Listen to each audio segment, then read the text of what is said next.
So I'm hoping we might have some people with us right now. I think we probably do.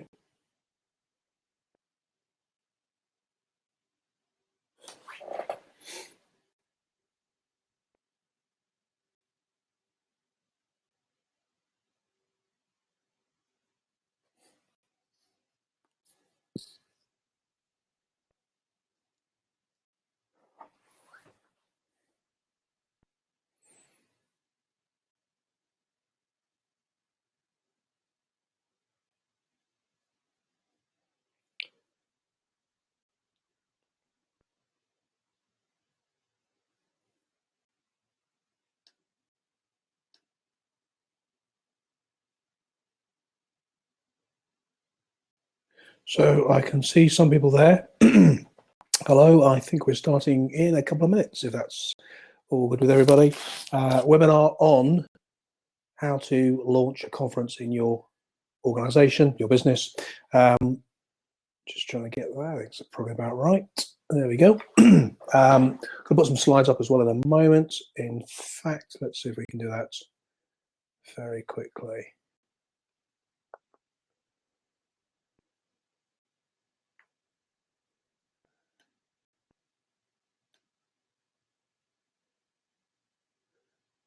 Cool.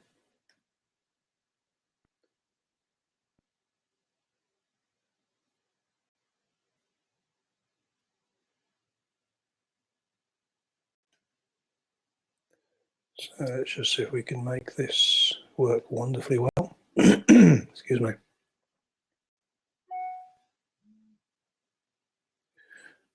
My computer's now bleeping me to tell me the webinar's starting now, which is good.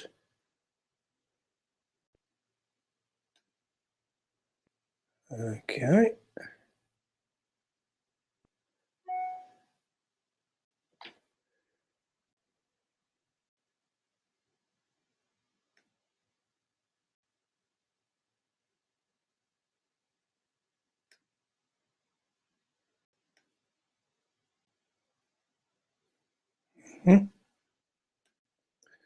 Fantastic.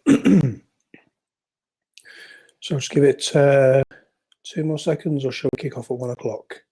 I think we should start now. It's 1 o'clock.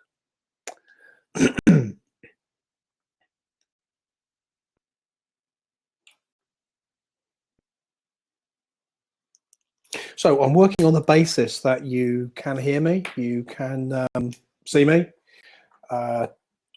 There should be a little messaging service just to one side there where you can click any questions, click any comments.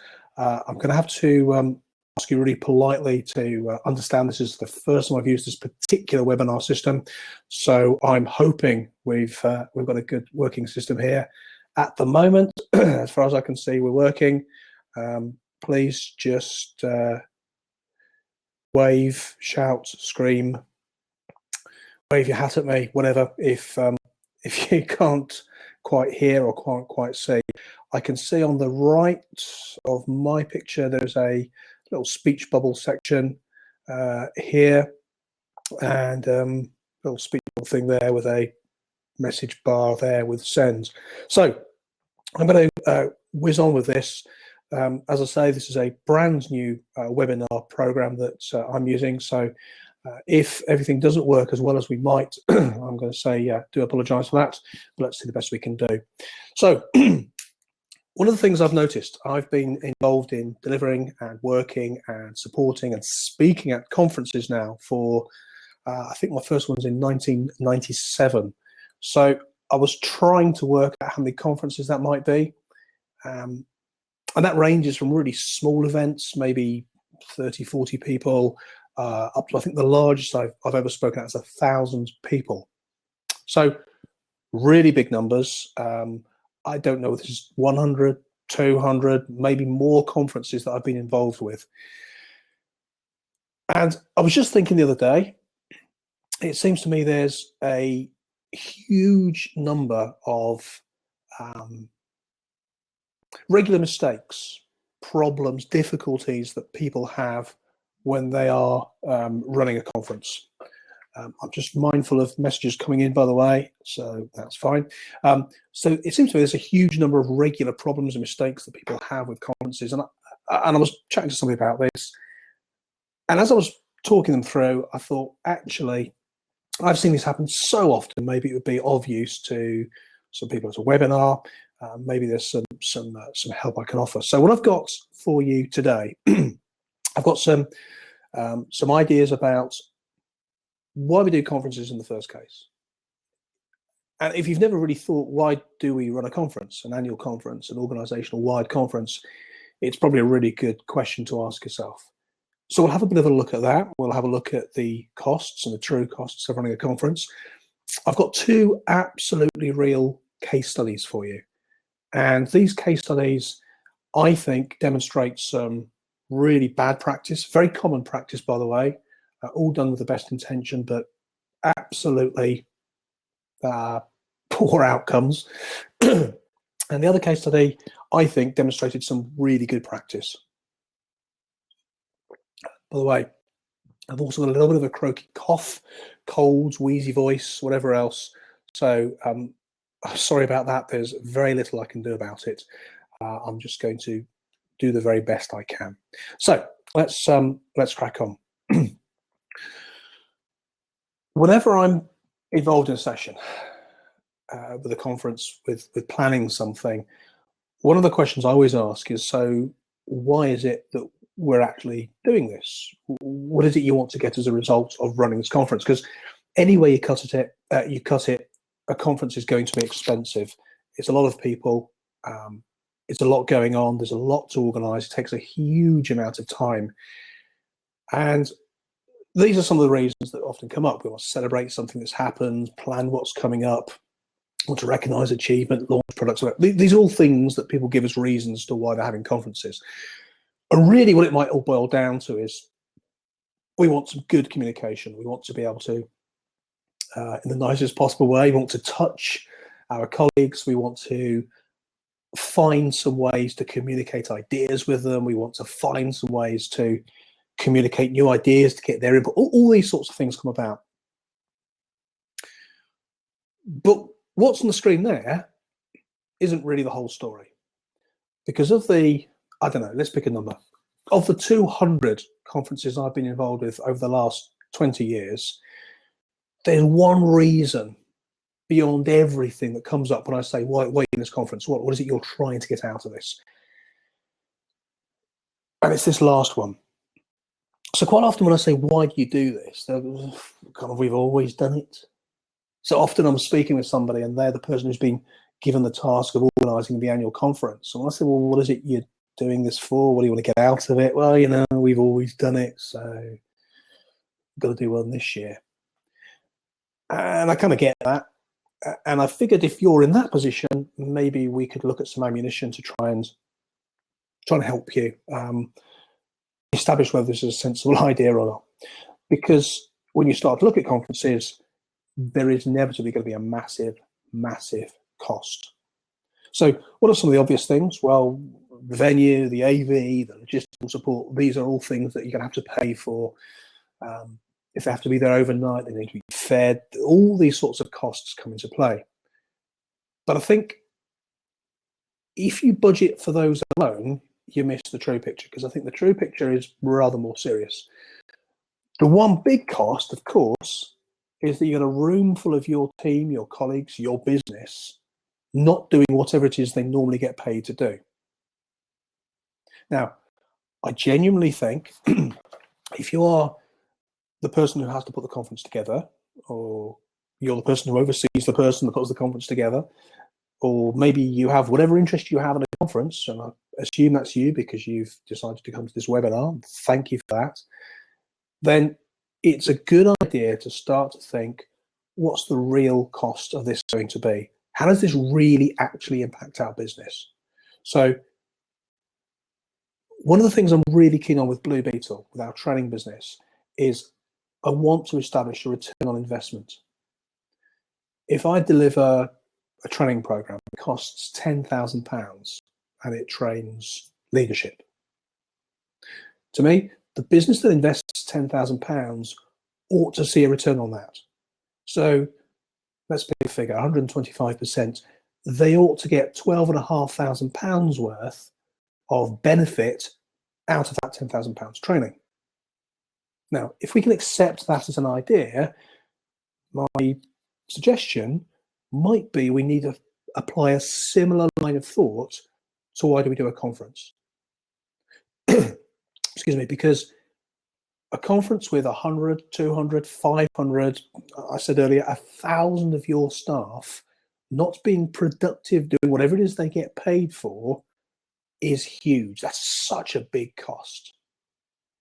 And therefore, it's a nice idea, I would suggest, to start thinking in terms of return on investment. How do we work this out? And this question is an important question. Is conference truly the best way to achieve what it is we want to get? And actually, sometimes the answer is no. There are better ways to do what it is we want to get. Now, bear with me. I'm just going to ensure that we are still working here, which I believe we are. We are. Excellent. Sorry for that. I just want to make sure, because this is new software, as I said to you, and I want to make sure everything's working fine. So, this question here I think is an important one. Is this truly the best way to achieve our desired outcome? I think often it's not. I'll give you some examples why. So, celebrate the year just gone. Now, I appreciate people rarely have conferences just to celebrate the year that's just gone. But if that's one of the key drivers for your conference, and you're going to have a Christmas meal that year anyway, is it not possible to build some of that celebration into that dinner? Planning for the year ahead might be done well at a conference, but it could be done well with a series of discussion groups, with a series of road shows, with some workshops, with stuff dotted around the country, if that's the size of your organization. My point, I think, is that if we go to the cost and the expense of bringing everybody, whether everybody is 50 people or 1,000 people, it's going to be expensive. And if we go to the cost of bringing all of those people to one place, we've got to be sure this is the best way to achieve what we want to do. You see, if you think about recognizing achievement, I've lost count of the number of conferences that I've been to where at some point there is an Oscars ceremony. And sometimes it's called a bit of a play on Oscars, so it sounds a bit like the business that's hosting it, or BAFTA or whatever else. And there's usually some awards given, some bottles of wine, some chocolates and flowers, whatever else. But here's the problem I always think when I watch these. They're nearly always a bit toe-curlingly embarrassing. And if you've ever been involved in one of these, you know exactly what I mean. So you decide to reward the achievement of Jean, who's worked in the back office for 30 years. So you get to this point, and a few people wolf whistle and cheer and go, "Hey, you're right, Jean." And Jean makes her way to the front of the room. It's given some flowers and off she goes. Now, my problem with that is this.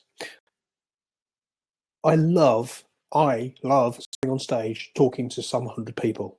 I think it's brilliant. I can't get enough of it. And if a client's going to go to the effort of dragging them there, making them sit there and then pay me, brilliant. I'm really delighted with that. But I recognize I'm quite unusual in that respect. The majority of people don't really like being up in front of anyone, let alone large numbers of their colleagues. So is this really the best use of company time and expense? It might not be.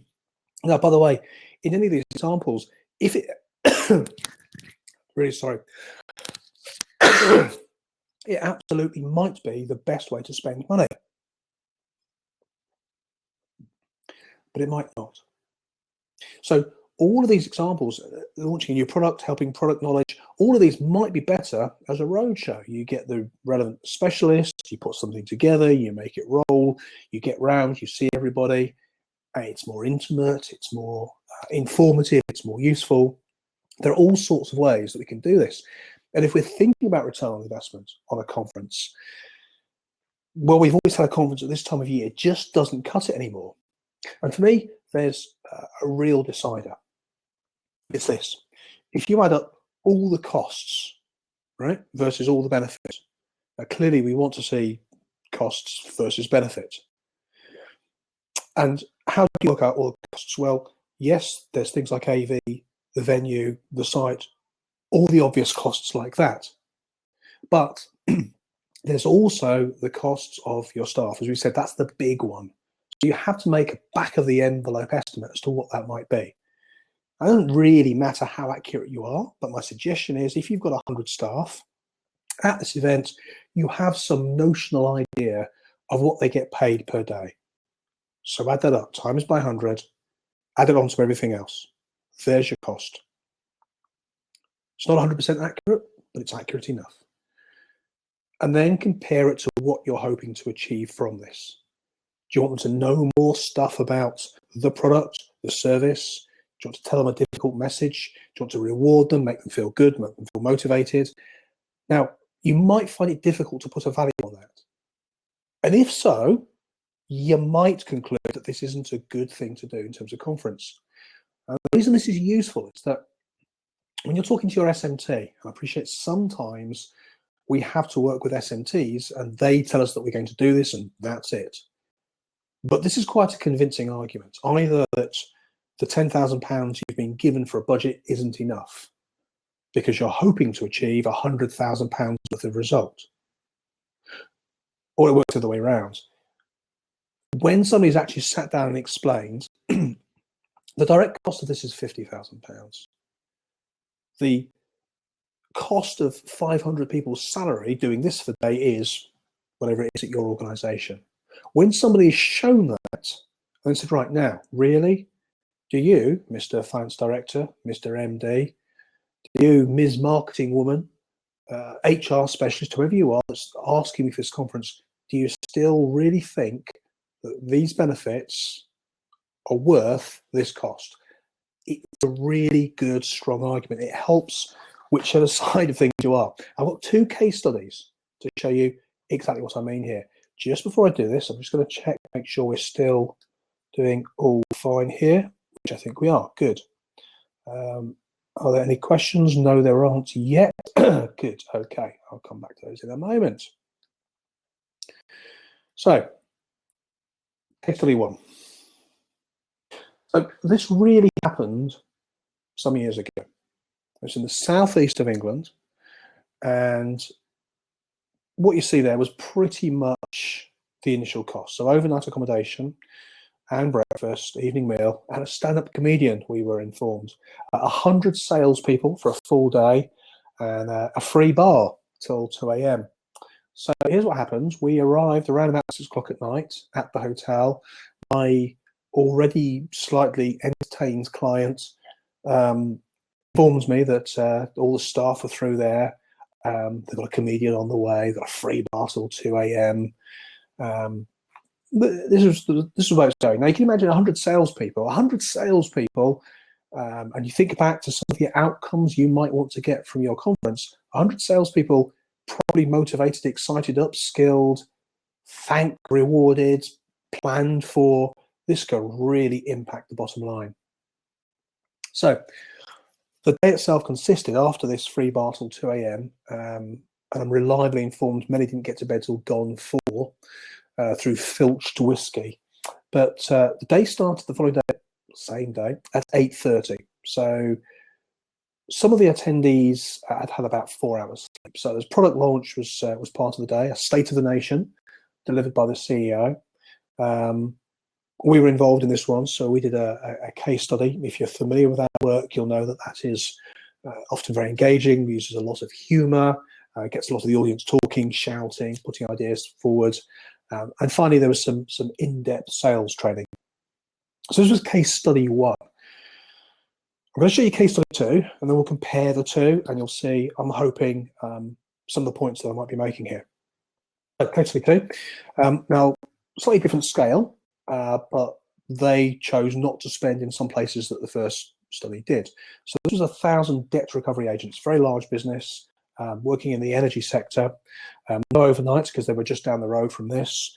We had 4 sessions over 2 days. So each session was about 250 people. Got everything finished in 2 days compared to the 1 day of case study 1. Now, interestingly, and this is why I picked these 2 case studies, this also started with a State of the Nation, with their, who was this guy? He was the chief director for this particular part of the business. Again, Blue Beetle case study. We were involved in some presentations, or helping some of their colleagues give some presentations. I'll say some more about that in a moment. And then they chose to finish with a guest speaker. Now, I'll show you why I picked these 2 case studies, and I'll show you what I mean in terms of comparison. So case study 1 really looked quite nice. They had the overnight stay, they had the dinner, they had the free bar till 2 a.m. They had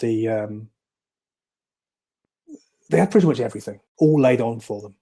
But when you start to look at what they did in the day, you'll start to see some of the issues. And my biggest problem with this was that they crammed a huge amount in.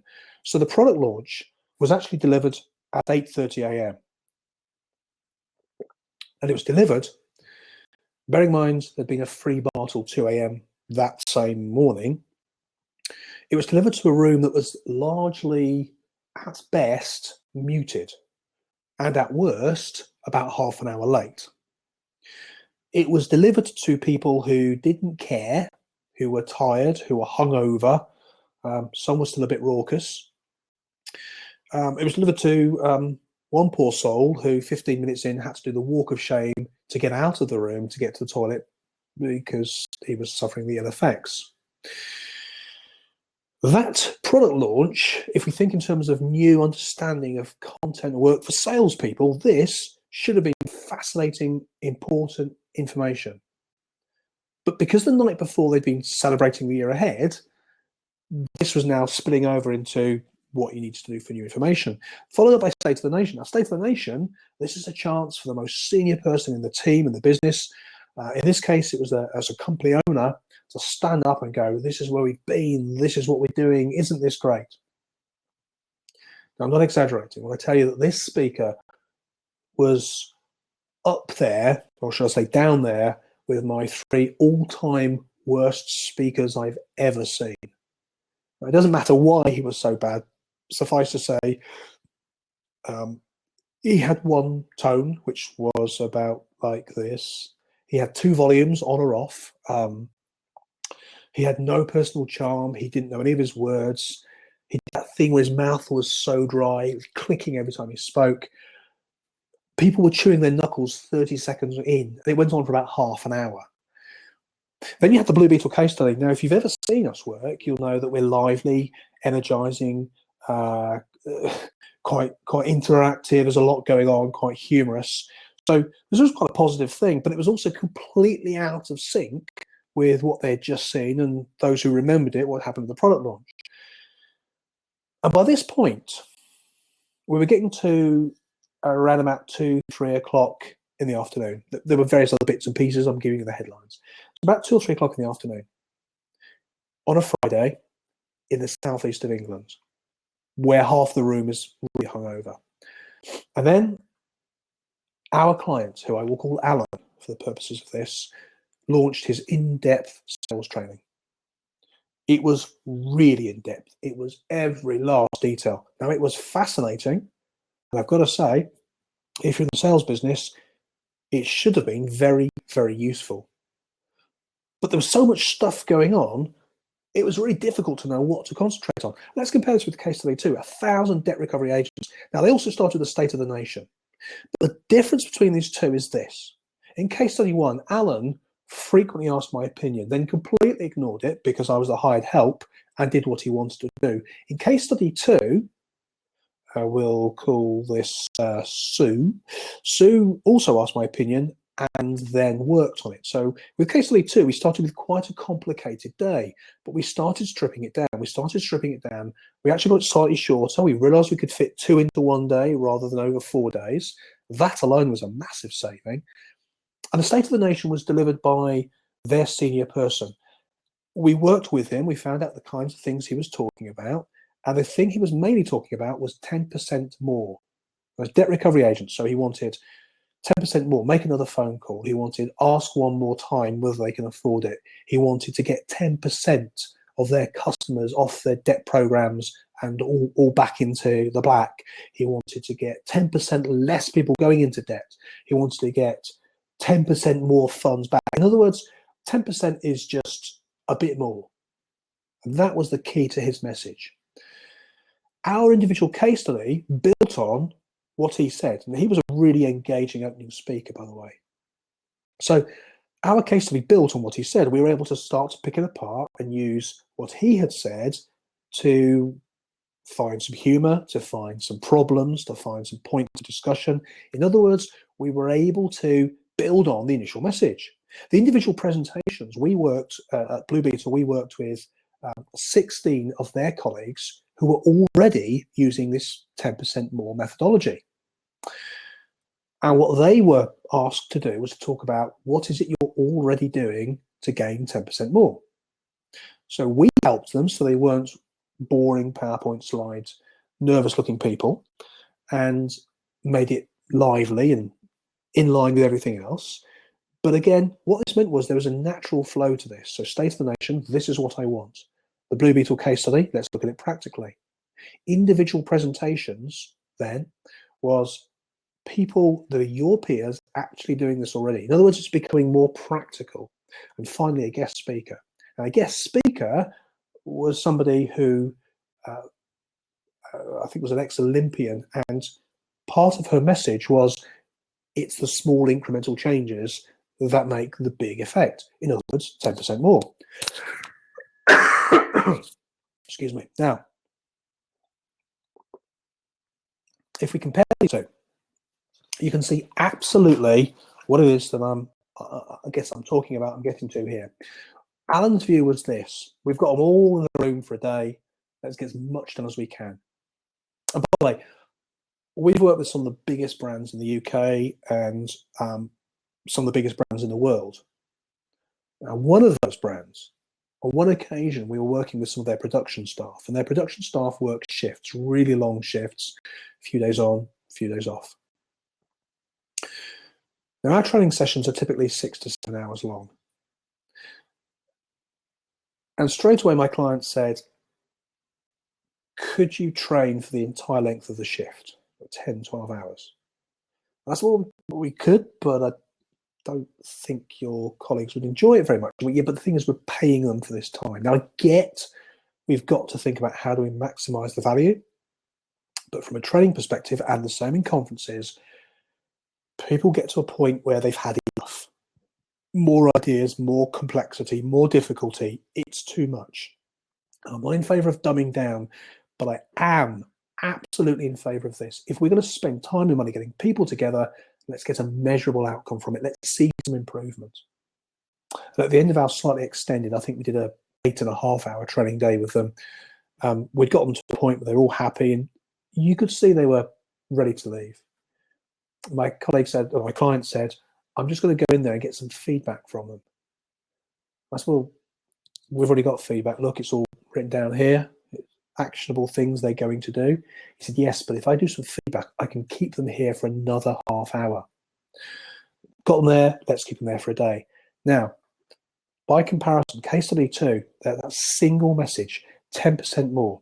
Now, 10% more can mean many different things to many different people, and that's fine. And the half day had scope to explore what the big boss said, our explanation of it, what their actual peers said, and then the guest speaker.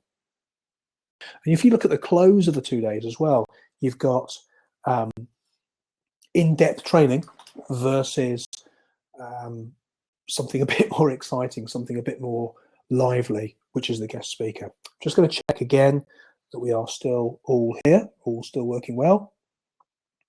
We have no questions yet. Cool. And we're about half an hour in. Good. We're still bang on time. I'm just talking about another 10 minutes, I guess. Oh, I'm back again.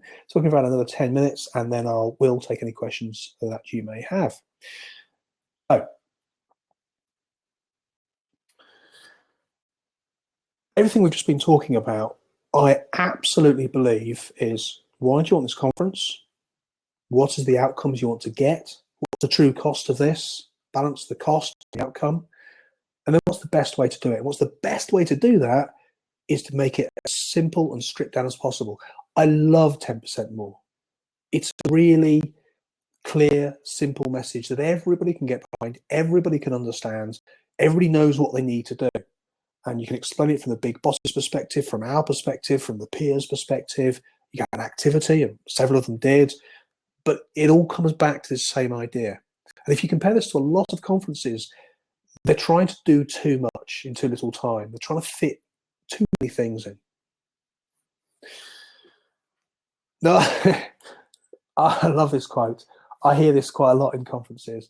We're going to open the day with our MD. So I always say, oh, great, that's really important. So your MD's a good speaker, right? No, he's not very good. We want to get him out of the way. Now, this is a terrible idea. I can't tell you why this is such a bad idea. I can. I'm going to tell you right now. So I put a running order up there.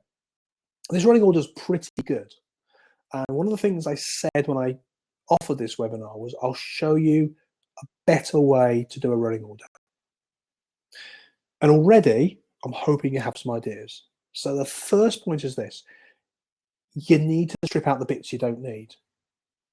So I worked with a client recently who was running a 5-day induction conference for around about 100 people. By the time he finished, we got that 5 days down to around about 3 days. Now, taking 2 days times 100 staff off and the venue costs and all the other costs is an enormous saving. It clearly more than paid for our time working with them. But actually, if you look at, from my perspective, if you look at the way a conference is set up, it's often not set in a very rational, sensible way. So very often conferences start at 8:30 with bacon and coffee, and then at 9 o'clock, some poor sod from HR turns up and says, right, let's go through housekeeping and turn your phones off, and these were the toilet times, and please get yourself involved. You'll get more if you get involved, and so it goes on. To me, from the moment people are there to the moment they leave are our opportunities to achieve those key things that we've said. So whether that's recognition or reward or getting that excitement going, that's what we need to do. So what I like this as a program, if you look, you've got 9 a.m. as a start, intro and energize. Intro to me is not coming out and doing all of those housekeeping rules. So why don't you put those housekeeping rules on a bit of paper and put them on the tables, so as delegates arrive and they're chatting to each other, they can read them for themselves. That would save you 5 to 10 minutes it will take you to go through the program. I also think that programs that start with, let's go through the program and put up something like I put in front of you, is incredibly tedious. Right? All I'm really thinking is, well, when are the toilet breaks? When do I get lunch? Oh God, there's the so-and-so speaker. He's really grim. So for me, the intro and the energize is exactly as it sounds. From the moment we're saying, right, the conference now starts, in this example, 9 a.m., from the moment that time hits, I, as quickly as possible, want to start to get closer to achieve the key aims of this conference. So let's say this is about telling them about this new exciting initiative and why it's going to be good for them and how they're going to do it. In other words, it's all about this exciting initiative. So from the moment I walk on stage, hi, how you doing? Right, we've got a great day today. I'm going to give you 2 or 3 key things. So often I will joke and say something like, now a big question everyone's thinking is, when's first break? And that's going to be in about an hour and a half, and lunch at about 12:30, and in between them we've got some really good speakers. Now that's a pretty good introduction, because I know now in the audience they've got to last an hour and a half for break, and I've got to get till 12:30 for lunch. That's fine. And then some kind of energizer, something that gets people laughing and joking and talking, something that moves people about. And I want that as quick and as fast as possible. And we do that a lot for clients. Now in this example, I put the first speaker, the MD sets the tone for the day. Now if your MD is, in that first quote, not very good, you want to get him out of the way, then that's not where you want to put them. If you're familiar with the work of Tony Buzan, Tony Buzan invented the mind map, writes extensively about learning, brains, training, all sorts of things. He talks about study periods, and he talks about the start and the end of any study periods being the most easy to retain and recall and remember. Now think about this. Right at the start of a conference, your audience is sitting down, they're excited.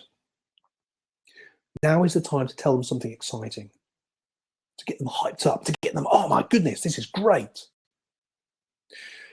If your MD or your marketing person or anybody's not particularly good, quite apart from questioning whether or not they should be speaking, but assuming they have to, effectively want to bury them between the really good bits. So in my case study 2, I told you about earlier, I said the MD, the head of that area, did a state of the nation. He did, but he did that 5-10 minutes after we had done an Energizer.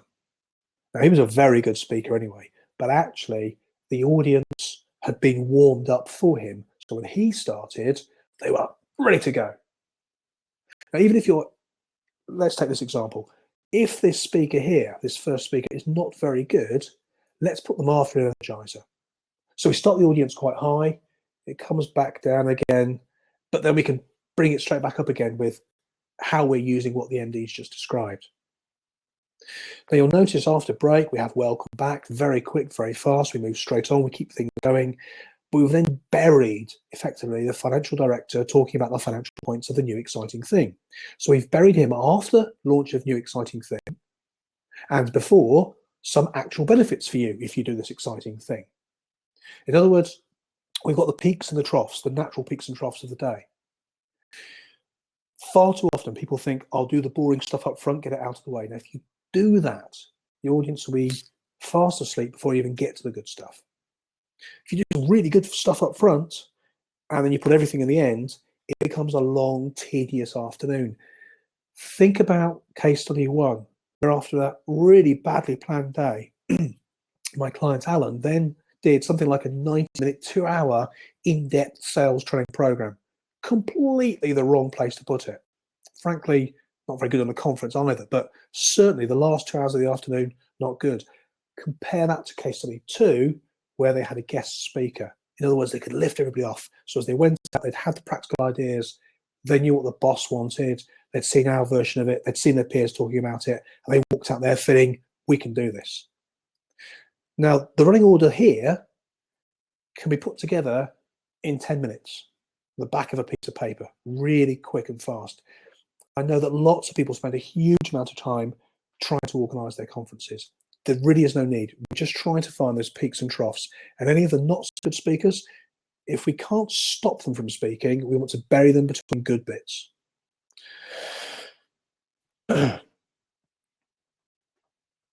True story. I turned up at an event once with my team at about 1 o'clock. We've been asked to speak after lunch, immediately after lunch. My client said, lunch break starts at 1, get there for 1, and you can get yourself all set up with AV. So we did as we were asked, and we were looking around, and I said, where is AV? Who are these guys? And my client said, oh, well, one of our team does discos, so we've asked him to do the AV for us. It's great, saved a load of money. You know where this story's going, right? He didn't want to stick around to do the AV sound check, audio visual, I'm sorry. He wanted to go off and have his lunch. So we ended up with the pretty much worst situation in the afternoon where do we use microphones? Do we not use microphones? The slides aren't set up. The lighting doesn't work. Nothing worked. And I think we learned this the hard way. So Blue Beetle, when we started doing trade shows, we used to build our own stands. Because I figured, how difficult could it be? All we're going to do is build our own stand. It's easy. And the interesting thing was, the moment I got a professional stand builder to build our stands, it looked better and it was a lot cheaper and it was a load less stress. I think it's a similar thing with conferences. If your current thinking is, well, we'll get some energizers done by Dave in sales because Dave knows some great games from that stag party you went to, maybe that will save you some money, or maybe it won't. There are certain things in conferences that you might do once a year. If you do conferences all the time, you get really good at it. If you do them once or twice a year, not so much. There are some things like motivational speaking, like hosting the conference, like writing the conference order, all of these things that, as always, if you do all the time, it's really easy. Sometimes saving money in these areas is not a good idea. So we're coming to the last couple of slides now, and I had a meeting with a client once, very small business, and they said, we want to sum up what it's like, what we want our service program to be like for our clients. We want it to be simply the best, and that's the tune we want to play, the Tina Turner song, Simply the Best. And I had that kind of moment of going, really? Oh, really? I don't know if you're familiar with David Brent from The Office and that cringing scene where he gets Simply the Best played. Put it on YouTube if you've not seen it. He's trying to do a motivational speech. Simply the Best is one of those songs that people use at conferences. And the thing is, it's so overused, it starts to have a bit of language of its own. It's not a good idea. And there are several things I think I've seen a lot of time at conferences, and I think you should challenge. I think you should consider whether or not you still want to do them. These would be some of them. I think there's too much PowerPoint. I think there are too many slides. I think there are too many people who cannot speak for more than a few moments without having to look around at their slides. Now, whenever I've asked anybody, what's the best speech you've ever seen, the best speaker you've ever seen, virtually every single time, somebody will say, oh, I loved it when, and they'll name somebody, just came forward and spoke to us. It felt really true and passionate and from the heart. Too many conferences rely on too much PowerPoint, too much, I don't know if you can read this at the back. Well, if you can't read at the back, why are you putting it up? What's the absolute point of this? Too many people have this idea, let's get the MD out of the way. One of the reasons I spent time showing the costs, the real costs of doing this, is that if your SMT or your senior management team, if your managing director, if your financial director believe that they would like to stand up and say a few words, but you know that this is not a good idea, this is why you might want to consider the cost versus the benefit and showing them this. But if you're going to speak at a conference in front of 500 people, you need to, at the very least, be competent. You have some options. You can get some training. There are some really good companies around. You can get somebody else to do it for you. It's not a bad idea. You could just not do it.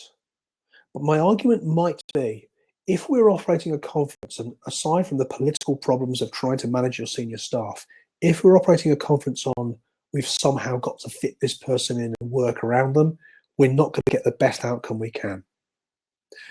I can't stand those sessions where in the afternoon they say we're going to interview the senior management team, and they go, well, we've planted some questions.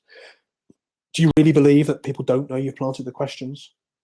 They always feel clunky, awkward. They feel like what they are. They feel like they are. They feel like they've been set up to try and control the senior managers or the senior directors, but to give them some face time for the audience. I genuinely don't think this is something that works unless you're watching it thinking, this is great, this is fascinating, this is in-depth. Now, if you're thinking that, brilliant, it's working. But I've seen so many conferences where my own clients said, God, this is awful. There's got to be some other ways to do these things. There was a tendency a little while ago where I'd speak to a client and go, we've got these vote buttons. And you kind of vote A, B, C, or D, and it makes it really interactive. Let me tell you something. It doesn't. It doesn't make it interactive at all. What usually happens when people get vote buttons is 3 or 4 times during a really long, boring, PowerPoint-heavy, MD guffing interviewing the SMT day, occasionally somebody goes, okay, time for a vote. Oh, and everybody pretends to be interested. There are other ways to make something interactive. Let me give you an example right now. I've started in the last year or so during conferences saying to people, get your phones, take 2 selfies. 1 selfie of you looking happy, 1 selfie of you looking really cross. Put it to one side. End of the conference. My Twitter handle is @BlueBeetleTwits. The hashtag for today is whatever your conference is. Post the relevant selfie for whether you liked what we've just been talking about or you didn't. Now that is interactive and it's completely free. There are all sorts of other things we do as well, but I just feel vote buttons are ridiculous, unless you find a great way to use them, of course. Music choices we've been speaking about. The financial director often comes out to that Robbie Williams song, Let Me Entertain You. Always slightly worrying. There's a whole load of cliched songs that people use. Search for the hero within. What have you done lately to make you feel proud? In people, all these songs that come up that people use in conferences. And I think the big problem for a lot of these is that, certainly from your perspective as somebody who runs a conference, all stakeholders have to get a chance to be heard. I don't think great stuff works from big committees. I think sometimes you need 1 or 2 people to put it together and go, right, you're speaking here, you've got 15 minutes, show me what you're doing. I appreciate sometimes you are stuck, you have to speak with whatever you're given, and if you're given stakeholder, you're given stakeholder. Right, let's just get these last couple of points here, because I'm aware that we're coming up to that sort of 45-minute point, and I appreciate at that stage you may have some questions. If not, cool. I hope you found this webinar useful. So there's often a bit of excitement about how do we keep the energy buzzing, how do we keep it interactive. So people say we want it to be loads of energy and fun, and you hear somebody coming at the front going, I can't hear at the back, and high five, and woo, and all this sort of stuff. That is great if it suits you. If you like doing that, brilliant. If that's your organization, your business, fantastic.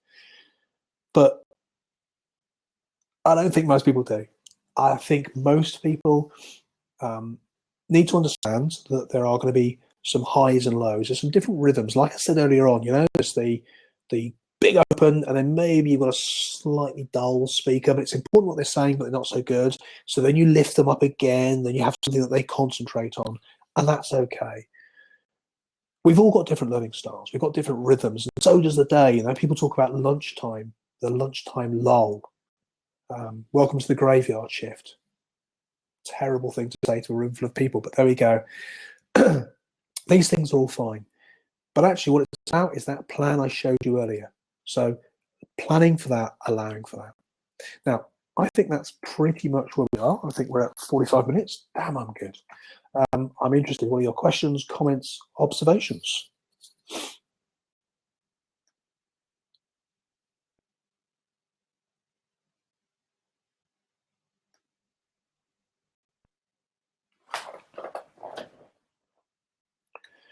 No topics or questions suggested yet. I wonder if you're still there.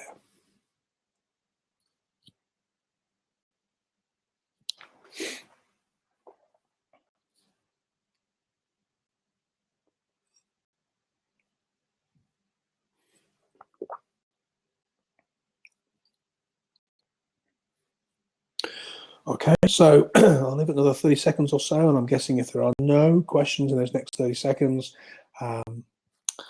you can email me. If you already know me, I know some of you do. If you don't know me, now would be a really good time to put a message forward if you have a question for me. Other than that, open question 1. Right. Why do businesses think it's a good idea to offer a free bar? Sammy, thank you. I think that's a really good question, and I can only tell you that on the occasions, and there's been quite a few, when people have offered a free bar, it's been an unmitigated disaster. Again, true story. we worked with one client, and throughout the meal there was table service wine. I don't just mean like at a wedding where one or two bottles of wine will arrive and then you're all looking around trying to pinch from other people who don't want the white or the red. This was, as bottles were finished, more bottles replenishing. By the time the guest speaker came on, there was a certain amount of raucousness. And by the time the meal had finished, the bar was opened. And I saw people absolutely, absolutely literally coming back with 4 or 5 bottles of beer per hand. And this went on until midnight or something. And then the paid bar, stayed open until 5 or 6. I think it's this idea of celebrate the good year that's just happened. And I get that. And I think that's a lovely idea. But I think it's absolutely contra to whatever else you might be wanting to achieve. If you're wanting, as I said earlier on, to achieve, here's some sales training. That's a good thing, maybe, to put in a conference. But not everybody's hungover from the night before. They had a motivational speaker, a very famous one, a very well paid one. And my argument might be, both in terms of politeness to that speaker, in terms of what you want to get for your audience, but also in terms of the reputation for the business. 50 or 60 steaming, absolutely drunk, almost aggressive people is not a good recommendation for your business. I hope that answers your question. Yeah, Sammy's just said you really dislike going to events with a free bar. It just encourages people to be unprofessional. Absolutely agree with you. Exactly what you're saying. And certainly that particular night that I was talking about, there was an awful lot of professional stuff said that was one of those, oh, really? Okay. Thank you. Good night. I'm just wondering if there are any other questions. Thank you for that question, Sammy.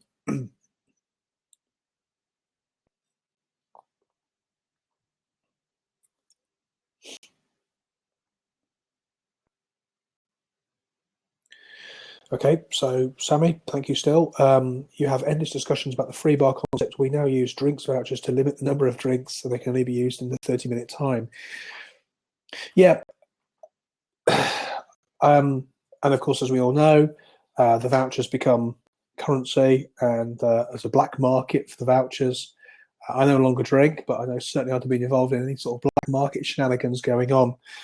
I think I refer to this was a trade conference. Gosh, 15 years ago maybe. So it's a sales event. Everybody was there trying to represent themselves, trying to sell their business. And I remember one of the businesses, in order to drum up interest, was giving away cocktails, free cocktails. And the poor choice of this not only impacted, I think, them and their success, but absolutely everybody else around. Because I'm not exaggerating here. I had so many people come up going, "Hello, so, hi, how can I help you?" We had drunk people everywhere, utterly pointless. My view might be, even with your 30-minute window, Sammy, that really, if this is a professional event, I'm not sure I want people drinking. I'm not sure it's a good idea at all. I think I'd agree with you. If it was my decision, there'd be no alcohol available during the exhibition and education hours. Completely, utterly agree. I think you're right. Completely agree with you. So just wondering, other questions, other comments, other observations that you may have? I don't know if I have to press end answering. Let's try it. Oops, there we go. Okay. Sammy, I've just pressed end answering, as I think I said right at the beginning, this is new software for me. So I hope that's not rude. I'm really sorry if I've kind of shut your question off. I'm still learning how to use this particular piece of software. Okay, any other questions or comments or observations? We have about 3-4 minutes, I think, before the end of this this time slot. So a pint of vodka here. Only joking.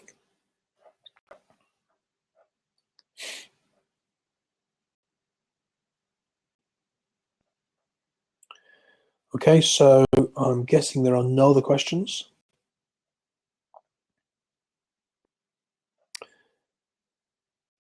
Going to close this then. Going to close this. Good. All right. Well, listen. Thank you very much for attending this webinar on how to start and launch a conference for your organisation, your business. I really hope it's been useful for you. I really hope you've gained some ideas, some thoughts from it.